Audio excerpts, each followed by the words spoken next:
Hello दोस्तों, welcome to my channel civil concept. दोस्तों आज की वीडियो में मैं आपके साथ डिस्कस करने जा रहा हूँ 50 plus civil engineering interview questions and answer.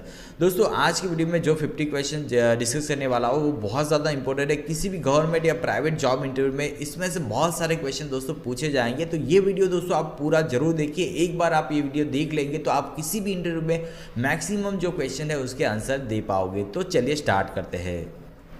सबसे पहला क्वेश्चन है, what are the steps involve in the building construction. दोस्तों बिल्डिंग कंस्ट्रक्शन में कौन से स्टेप्स इन्वॉल्व होते हैं? तो सबसे पहला होता है excavation, then PCC, then footing foundation work होता है, प्लिंथ बीम, उसके बाद अर्थ फिलिंग इन प्लिंथ, उसके बाद डीपीसी वर्क होता है, column construction, then brick wall construction होता है, उसके बाद स्टेयर कास्टिंग होता है, बीम स्लैब कास्टिंग होता है, देन लिंटल एंड छज्जा बनते हैं, उसके बाद फ्लोरिंग वर्क होता है, उसके बाद प्लास्टरिंग वर्क होता है, pointing and finishing work, and then electrification work and plumbing work दोस्तों, और उसके बाद लास्ट में आता है पेंटिंग वर्क। दोस्तों ये सारे वर्क जो है बिल्डिंग कंस्ट्रक्शन में इंक्लूड होते हैं। उसके बाद दोस्तों सेकंड क्वेश्चन है, what do you mean, how do you measure the volume of concrete. Concrete का वॉल्यूम दोस्तों कैसे मेजर किया जाता है? तो आपको आंसर देना है, volume of concrete is calculated by multiplying the length, width and thickness together.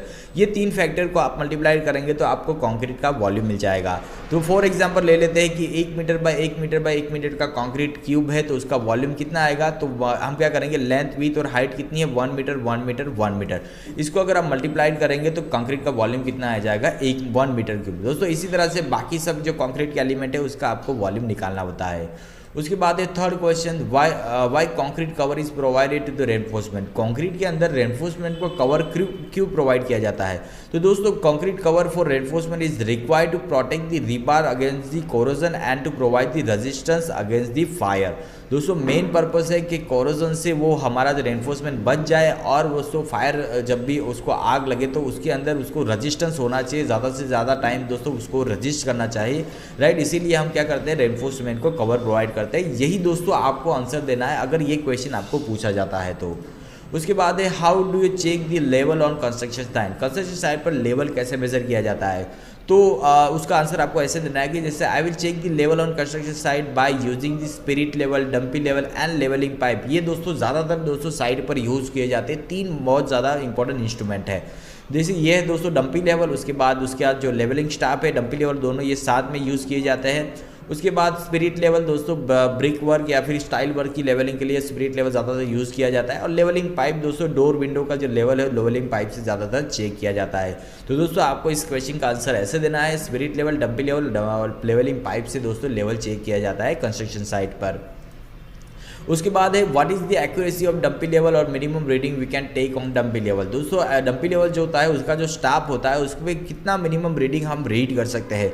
तो with the help of dumpy level we can take up 5 mm accuracy reading और मिनिमम रीडिंग। दोस्तों डंपी लेवल जो होता है उसके अंदर हम 5 mm तक की एक्यूरेसी का रीडिंग ले सकते हैं, राइट, जो उसका जो स्टाफ होता है उसके ऊपर, ठीक है। उसके बाद है दोस्तों नेक्स्ट क्वेश्चन है, how do you calculate unit weight of steel bar on site. दोस्तों यूनिट वेट का स्टील का कैसे निकालते हैं साइट पर? तो दोस्तों यूनिट वेट कैलकुलेट करने के लिए steel can be calculated by using the formula d²/162। Steel का यूनिट वेट कैलकुलेट करने के लिए हम यूज़ करेंगे d²/162, जिसके अंदर d दोस्तों डायमीटर ऑफ बार होता है। उसके बाद है, how do you calculate the weight of 10 mm dia and 12 mm length steel bar. अगर 10 mm का डायमीटर का स्टील है और उसकी लेंथ 12 मीटर है तो उसका वेट कैसे कैलकुलेट किया जाएगा?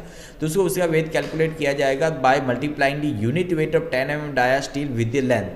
10 जैसे मैंने आपको बताया कि यूनिट वेट हम क्या करते हैं, d²/162 से कैलकुलेट करेंगे और उसको मल्टीप्लाइड करेंगे उसकी लेंथ से 12 मीटर से। तो दोस्तों weight is equal to unit weight multiplied by length, right. तो लेंथ 12 मीटर है, यूनिट वेट कैसे कैलकुलेट करेंगे, d²/162। d क्या है, diameter of steel. Diameter of steel कितना है हमारा, 10 mm। तो 10 mm का square into divide by 162 multiplied by 12 करेंगे तो हमें क्या मिल जाएगा, उसका यूनिट वेट। तो यहाँ पे यूनिट वेट कितना है, 0.617 और लेंथ कितनी है, 12। तो उसके टोटल वेट कितना आ जाएगा, इस क्वेश्चन का आंसर 7.40 kg, राइट। दोस्तों इस तरह से हम क्या कैलकुलेट करेंगे, जो किसी भी स्टील बार है उसका वेट कैलकुलेट करेंगे। उसके बाद दोस्तों नेक्स्ट क्वेश्चन है, how do you calculate the weight of 16 mm dia and 12 metre length steel bar. तो सिमिलर है दोस्तों, आप इसका आंसर मुझे कमेंट कर सकते हैं। कमेंट में दोस्तों ये जो क्वेश्चन है 8 नंबर, उसका जो आंसर है आप मुझे कमेंट कीजिए, ठीक है। उसके बाद है what is the size of concrete cube, concrete cube की साइज़ क्या होती है, तो 15 centimetre bye 15 centimetre bye 15 centimetre standard size है दोस्तों किसी भी क्यूब की, ठीक है। उसके बाद है what do you do if any concrete cube fails in 28 days compressive strength, अगर दोस्तों क्यूब दोस्तों फेल हो जाता है 28 दिन, मतलब जितनी उसकी स्ट्रेंथ आनी चाहिए ग्रेड के हिसाब से अगर वो नहीं आ पाती तब क्या करना है, तो if the concrete cube fails the strength test it I will conduct the core cutter test on concrete and send a report to the higher authority, right दोस्तों। अगर कंक्रीट क्यूब टेस्ट में फेल हो जाता है तो core cutter test दोस्तों एक option बनता है, अगर उसमें वो पास हो जाता है तो शायद क्यूब भरने में कोई गलती हो सकती है, अगर उसमें भी फेल आता है तो आपको रिपोर्ट हायर अथॉरिटी को भेज देना है और वो जो डिसीजन लेंगे उसी के हिसाब से हमें काम करना है। मतलब अगर जो भी कंक्रीट फेल होता है उसको हम डिमोलिश भी करना है या फिर उस पर कोई प्रिकॉशनरी मेजर रिपेयर वर्क करना है, वो हायर अथॉरिटी डिसाइड करेगी। उसके बाद है दोस्तों what is the mix ratio for M20 grade of concrete, M20 grade को कंक्रीट के लिए मिक्स रेशियो क्या है, तो M20 ग्रेड को कंक्रीट में मिक्स रेशियो 1 जैम 1.5 जैम बाय 3, जिसमें दोस्तों क्या होता है 1 सीमेंट होता है, 1.5 सैंड होता है, 3 क्या होता है हमारा aggregate. What is the density of steel, steel की डेंसिटी क्या है दोस्तों 7850 kg पर मीटर क्यूब दोस्तों स्टील की डेंसिटी होती है। उसके बाद है in the Fe 415 steel grade 415 indicate what of steel, मतलब Fe 415 में 415 क्या है, तो 415 दोस्तों स्टील की टेंसाइल स्ट्रेंथ है, अगर 500 है तो 500 क्या है उसकी टेंसाइल स्ट्रेंथ है, मतलब Fe 500 है तो 500 क्या है उसकी टेंसाइल स्ट्रेंथ है। उसके बाद what is the volume of 50 kg bag of cement, 50 kg bag का वॉल्यूम 50 kg बैग का जो सीमेंट आती है उसका वॉल्यूम कितना होता है, तो 0.035 मीटर क्यूब दोस्तों वॉल्यूम आता है, या फिर क्वेश्चन दोस्तों फ्लिप भी पूछा जा सकता है कि 0.35 मीटर क्यूब सीमेंट है तो उसका वेट कितना आएगा, तो 50 kg आएगा।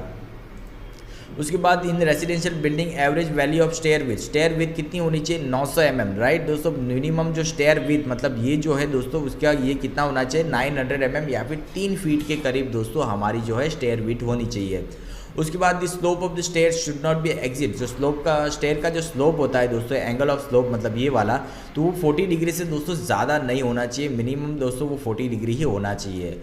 उसके बाद है minimum diameter of main steel in column, minimum diameter of main steel in column 12 mm है दोस्तों, उससे कम हमें यूज़ नहीं करना चाहिए। उसके बाद है दोस्तों कि स्टैंडर्ड साइज ऑफ ब्रिक कितनी है 19 centimetre bye 9 centimetre bye 9 centimetre दोस्तों, ये क्या है स्टैंडर्ड साइज है, अगर आप फीट में पकड़ें तो 9 inch by 4.5 inch by 3 inch की दोस्तों ब्रेक आती है। उसके बाद what is the unit weight of RCC का यूनिट वेट कितना है 2500 kg per metre cube, right 2500 kg per metre cube. उसके बाद दोस्तों 1 acre is equal to how many square feet, 1 एकड़ बराबर कितना स्क्वायर फीट होता है, तो करीबन 43,560 स्क्वायर फीट होता है, 1 एकड़ में 43,560 स्क्वायर फीट दोस्तों होता है, या फिर 43,560 स्क्वायर फीट बराबर क्या होता है 1 एकड़ होता है। उसके बाद what is the full form of UTM का फुल फॉर्म होता है दोस्तों यूनिवर्सल टेस्टिंग मशीन, राइट। उसके बाद है सीमेंट एक्सपायर आफ्टर, सीमेंट कितने दिन बाद एक्सपायर हो जाता है 3 महीने जब वो बनता है, उसके बाद 3 महीने बाद दोस्तों उसकी जो यूजेबल लाइफ होती है वो एक्सपायर हो जाती है, राइट। उसके बाद 1 स्क्वायर मीटर बराबर कितना स्क्वायर फीट होता है, तो 1 स्क्वायर मीटर बराबर 10.76 स्क्वायर फीट होता है। उसके बाद what is the unit weight of 25 mm steel bar, 25 mm steel bar का यूनिट वेट कितना होता है, तो 3.85 kg पर मीटर, राइट। वो मैंने आपको फॉर्मूला बताया था, उसी के हिसाब से हमें इसका यूनिट वेट कैलकुलेट करना है, D²/162। देन 1 हेक्टर बराबर कितना एकड़ होता है, तो 1 हेक्टर बराबर 2.47 एकड़ या फिर 2.47 एकड़ बराबर 1 हेक्टर होता है। उसके बाद बात करेंगे 1 गैलन बराबर कितना लीटर होता है, तो 3.78 लीटर होता है, 1 गैलन में 3.78 लीटर दोस्तों पानी आता है। उसके बाद 1 kilo newton is equal to how many kilograms, 1 kilo newton बराबर कितने किलोग्राम होते हैं, तो 101.97 kg दोस्तों किलोग्राम होता है 1 किलो न्यूटन बराबर। उसके बाद बात करेंगे 1 टन इज इक्वल टू कितना किलोग्राम होता है, 1 टन बराबर कितना किलोग्राम होता है, 1000 kg बराबर 1 टन होता है, या फिर 1 टन में 1000 kg आता है, इस तरह से आप बोल सकते हैं। Maximum free flow of concrete is allowed, 1.5 metre से ज़्यादा दोस्तों कॉन्क्रीट का फ्री फ्लो दोस्तों अगर होता है तो उसमें बहुत ज़्यादा प्रॉब्लम आ सकते हैं, तो मिनिमम दोस्तों 1.5 फीट से आप कॉन्क्रीट को डंप कर सकते हैं। उसके बाद what is the full form of AAC, दोस्तों AAC का फुल फॉर्म है autoclave aerated concrete, right. Autoclave aerated concrete दोस्तों इस तरह से ब्लॉक आते हैं, उसको AAC कहा जाता है, मतलब autoclave aerated concrete. Then instrument use for level work on construction site, जो मैंने बताया डंपी लेवल ज़्यादातर यूज़ होता है। उसके बाद minimum bars in circular column कितने होना चाहिए, 6 नंबर। सर्कुलर कॉलम में मिनिमम 6 नंबर्स ऑफ बार्स होने चाहिए, राइट। उसके बाद what is the full form of NDT, NDT मतलब non destructive test, okay. Then what is the full form of JCB, Joseph Cyril Bamford, right. Joseph Cyril Bamford Joseph JCB का full form होता है। Then which test is conducted to determine the bearing capacity of soil, bearing capacity of soil test करने के लिए plate load दोस्तों test use करता है। किसी भी साइज स्टार्ट होने से पहले ये दो टेस्ट दोस्तों वो कंडक्ट किया जाता है। उसके बाद है ring and ball test is conducted on which construction material, ring and ball test दोस्तों बिट्यूमेन टेस्ट करने के लिए यूज़ होता है। उसकी जो सॉफ्टनेस का मतलब बिट्यूमेन के लिए दोस्तों ये जो टेस्ट है वो कंडक्ट किया जाता है। Then minimum hook length as per IS code, दोस्तों मिनिमम हुक लेंथ कितनी होनी चाहिए, 9D या फिर 75 mm, दोनों में से जो मिनिमम होगा वो हमें लेना होता है, राइट। तो हुक लेंथ जो है ये वाली वो 9D या फिर 75 mm होनी चाहिए। उसके बाद what is the extra length in bent up bar, extra length दोस्तों कितनी होती है बेंट अप बार में, राइट। दोस्तों यहाँ पे जो एक्स्ट्रा लेंथ बनती है, अगर ये स्ट्रेट पकड़े तो एक्स्ट्रा लेंथ जो बनती है वो 0.45 इंटू एक्स होता है, राइट। दोस्तों ये एक्स क्या होता है, यहाँ से लेके यहाँ तक का डिस्टेंस दोस्तों एक्स होता है, राइट। तो वो 45 इंटू एक्स जो है एक्स्ट्रा लेंथ होता है बेंट अप बार के अंदर। उसके बाद what is the structural design software, what are the structural design software, the AutoCAD, Autodesk, AutoCAD, then STAAD Pro, SAFE, RISA, Navisworks, AutoCAD, Revit और सैप 2020, ये सारे दोस्तों स्ट्रक्चरल डिजाइन सॉफ्टवेयर है। उसके बाद what is the full form of EGL, EGL का full form है existing ground level. Then first class brick should not absorb water more than 20%, दोस्तों फर्स्ट क्लास ब्रिक वाटर है दोस्तों, पानी जो है 20% ज़्यादा एब्जॉर्ब नहीं करना चाहिए, ठीक है। उसके बाद numbers of brick used in 1 metre cube of brick work, 1 metre cube of brick work में कितनी ब्रिक्स आती है, तो करीबन दोस्तों 500 ब्रिक्स दोस्तों 1 मीटर क्यूब में का आ जाती है। उसके बाद दोस्तों क्या the normal consistency of Portland cement कितनी होती है, तो 25% से दोस्तों स्टार्ट होती है normal consistency of cement of Portland cement. Then expansion in Portland cement tested by the soundness test, दोस्तों ये साउंडनेस टेस्ट का इंस्ट्रूमेंट है। तो पोर्टलैंड सीमेंट के अंदर साउंडनेस जो है दोस्तों टेस्ट की जाती है, ये जो इंस्ट्रूमेंट है उसके द्वारा।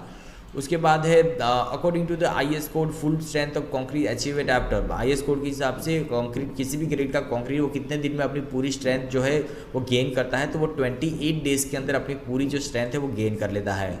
उसके बाद what is the 53 in cement 53 grade, right. 53 grade cement के अंदर 53 क्या है, तो it is indicate the strength of cement, right. जो न्यूटन पर mm स्क्वायर में उसकी स्ट्रेंथ इंडिकेट करता है। 53 ग्रेड हो तो 53 न्यूटन पर mm स्क्वायर उसकी स्ट्रेंथ है, 43 हो तो 43 न्यूटन पर mm स्क्वायर उसकी जो स्ट्रेंथ होती है।